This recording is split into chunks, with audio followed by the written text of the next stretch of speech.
kung may problema, alam ko may matatakbuhan sa sandal na walang iwanan. Kahit anong sabihin nyo, mga kapatid ko to, kasama ko to sa hirap ko, ginawa bago naman ang mundo. Tsaka iba talaga saya ng iyong dala, kung tayo ay sama-sama na. Yung tipo nakakalimutan mo ang lahat ng problema mang dala.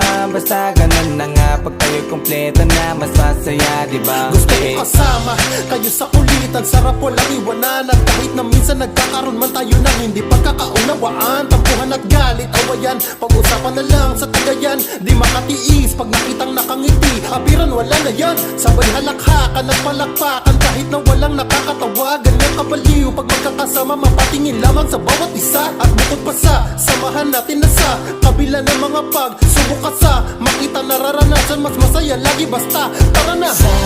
Sama tayo at walang mag-iiwanan. Kung may problema, tayo lang, di naman ang magtutulungan.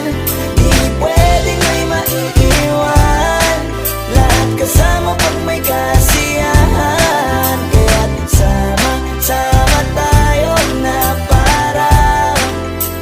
parang magkabarkada. Tumiiman na, magkakapatid, magkakaibigan lang tignan. Nagkakapikunan man minsan, wala pwede namang iwan. Kami din ang magkakasangga sa lahat. Kahit gano'ng kabigat, ano mang hirap, mapapalitan na sarap. Basta tayo ay magsikap, sagana sa tawa pagkasama sila. Pero hindi na bago, walang kasing saya. Kaya sa kanila kompleto na. Kung may kapatid ka na, may tropa pa, hindi kotang-kota na. Wala na kong mahihiling sa kanila pa lang ay sobra na. Sila yung people ng solid kasama, mga kadikit sa hirap at ginawa.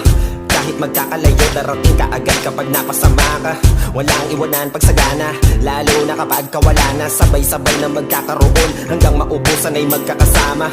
Magkakapatid, magkakadugo, kung minsan man ay nagtatalo, pero sinisigurado kung walang magpapabaya pag may naargabyado. Kaya lagi ng panatag, basta sila sa akin na bahala.